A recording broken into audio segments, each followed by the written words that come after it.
جبت برميل 100 لتر وابتديت ان انا اغري الغطا بتاعه بشكل كويس عشان اضمن ان ما يحصلش اي تسريب من الخزان.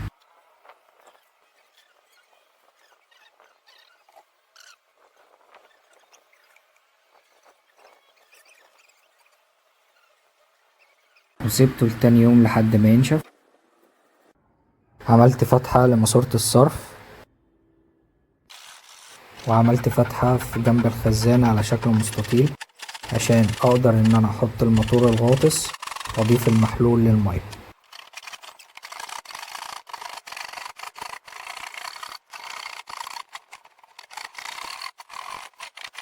واستغليت الجزء اللي انا قصيته وركبت له مفصلات عشان اقدر احمي المية والمحلول من اي تراب او اي شوايب تقع فيه.